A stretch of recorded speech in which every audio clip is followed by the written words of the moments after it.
Tonight, on the Andy Zoric Show, we finally do our election recap, and some sad news presented a hopefully not too sad way.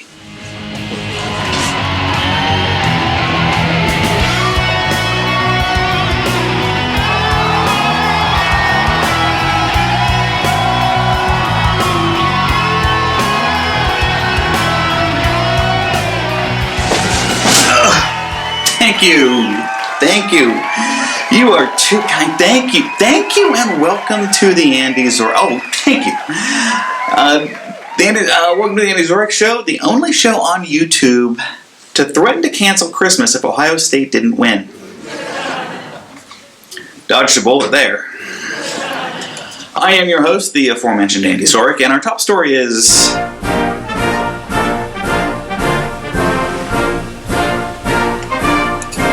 Yes, this actually happened, and it was unexpected. Or was it? It seems like someone said something to this effect. I vaguely recall something like this being said. Then there's a theory of what I like to call the dark electorate. The dark electorate are the people who don't live in major cities. They're informed, but they have been soured to the political process. Some have not voted in years, and most of them do not participate in polls. They're generally not factored into political predictions. Trump appeals to these people. If they show up, and the enthusiasm gap is as real as it seems, Trump could win. Boom! Who called it? Who called it? Not Rasmussen, not the New York Times, not Fox on 538. It was the Andy Zoric Show. The only major media outlet to call the election ahead of time. And with the election of Trump, the stock market has hit an all-time high. Ford and Apple have announced production facilities in the U.S., and the dollar has gained strength against the euro. We're on the easy street, and it feels so sweet, 'cause the world is but a treat, and you're on the easy. Well, 2 Walking Dead references in a row. Wonder what we're going to do when Game of Thrones comes back. Probably some full frontal nudity or something. Even Castro died since Trump was elected. Kids, this is what a good communist looks like. Personally, I don't think the Cuban dictator died because of Trump. I think even Castro didn't want to be associated with Colin Kaepernick. Anyone else find it ironic that a guy who hated capitalism died on Black Friday? But not everyone thinks the election results are good news. Liberals on social media have been hilarious. If you believe liberal Twitter, then under Trump, all women-centric healthcare will be illegal, gays will be jailed, women won't be allowed to drive, and the Constitution will be replaced by a theocracy. You know, how the people who funded Hillary's campaign live in Saudi Arabia. Take this good liberal who has made it a hobby of commenting on every tweet the president-elect sends. You know, he owns billions in real estate holdings. He doesn't need to live rent-free in your head. Most of the time I do original Joe Biden memes, but the internet has stepped up the Joe Biden meme game recently. Here are some of my favorites, because we don't have much time left with him. 3 Joe Biden memes of the week.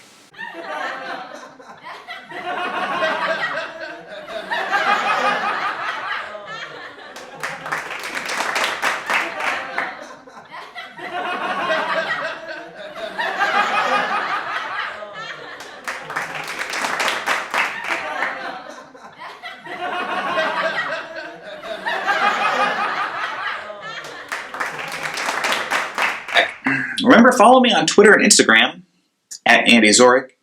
Use the hashtag Andy Zoric Show, and don't forget to hit the subscribe button. Never miss an episode. Now, if you're looking for a baby update, well, we have a name. The name is Ava. And many of you know that Ava came into our life when April ran downstairs one Thursday morning and shoved an object in front of me excitedly and asked, "Do you see a line?" At which point, the only thought I had was, I know how a pregnancy test works, and that's way too close to my coffee. Of course, we have been doing many of the normal expectant parent activities, shopping for nursery furniture and researching car seats, while I personally have been planning the type of cigars I would hand out. One night, while speculating how we would act as parents, April pointed out that at some point I would have to discipline Ava. I paused for a moment and said, "Daddy's little angel will never act up." And she never did. And she'll never run or play or fall down and scrape her knees, because she already has wings. At 18 weeks, we learned for the first time that Ava would not have a normal path into this world. That was a hard meeting. I learned a lot of big words that day that I'd rather not know. Words like congenital diaphragmatic hernia, cornelia de Lange, and incompatible with life. We learned that Ava would, at best, need immediate surgery to repair a fractured diaphragm, and a surgery with a success rate that, if it were the chances of your plane landing, you'd stay home. The question was, would we let her fight or simply hold her until she passed? Most of that day was a huge blur. I do remember standing in front of the elevator to leave, and April was standing in front of me and just to my left. She was about half my field of vision, and I knew one thing, that at that point I had loved her more than I ever had. Not long after the bad news, I was at a stoplight on a street corner and happened to see a couple pushing a stroller. My first thought was, why can't that be us? Those things happened for a few days before I remembered that of all the 7 deadly sins, the only one that doesn't get you anything is envy. So I changed my perspective. I started to notice babies in my life and on social media. They started to get more thumbs up and likes and smiles. Lots of smiles. Knowing our time with Ava was now limited, we had to make sure she was as much a part of our life as possible. So I made her a Halloween costume. She went as BB-8 from Star Wars. She managed the ball part quite well. We celebrated every kick and jiggle of April's belly. Ava especially reacted to our cat Mo. When Mo would climb on April's belly and purr, Ava seemed to squirm and make a lot of kicks. I like to think they were playing with each other. Every time April called me over to feel a kick, Ava seemed to immediately stop. She would have been a great teenager. When we finally met with the surgeons who told us that Ava had such a slim chance to survive to make it to surgery, let alone survive the surgery itself, we knew God had answered a prayer. For months, we both struggled with the what-ifs and the what if we had to live with the what-ifs. Despite that decision now being taken away from us, it wasn't easy to hear. We were both pretty down that day, especially April. But sometimes God does something big for just one person. That night, we ate pizza and watched hockey. Not an unusual thing in the Zoric household. 2 minutes into the game, the Jackets scored their first goal. Then another and another. By the first intermission, they were up 4-0 against the last undefeated team in the league. Sometimes crazy things happen in sports. Like when that team up north muffed a punt for a game-winning touchdown. Or a rain delay in extra innings of Game 7 of the World Series. Or, and this one really hurts, Zeke runs up the middle with 9 seconds to go for the go-ahead score against my Steelers. Now I know those things happen sometimes for a reason. Through the course of that hockey game, April's demeanor changed drastically. Suddenly, she was high-fiving me on the goals and tweeting out taunts with the CBJ online community. 20,000 strong at Nationwide Arena cheered on the Blue Jackets to a 10-0 blowout, the likes of which the league hadn't seen since 1996. But I knew that game happened for one reason, to put a smile back on April's face. Next time I see a crazy sports outcome, I, for one, am going to pause and say a prayer for the one person who really needed that thing in their life that day. At 31 weeks, we were blessed with a 3D ultrasound that was the spitting image of April. April said if I ever wonder what she would have looked like, I just need to find a picture of me at that age. To which I argue, but with longer legs, remember, I had something to do with this too. That blessing came with a downside. Ava's heart was failing. After 3 months of living with a dark cloud of doom hanging over our head, we decided to induce a few days later. The labor process seemed to take forever. But if Ava has April's looks, I'm pretty sure she has my personality. When the OB finally broke April's water, how do I describe this?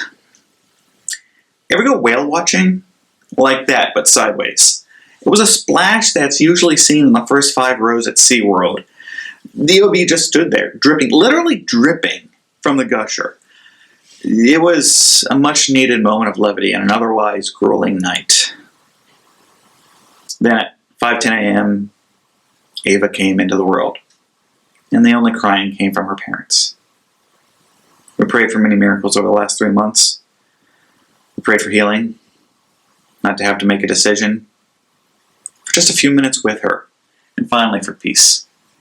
What we got was that we never had to see Ava suffer. Ava was quick to point out that the first time Ava opened her eyes, she saw God. Grief, I recently read, is love with no place to go.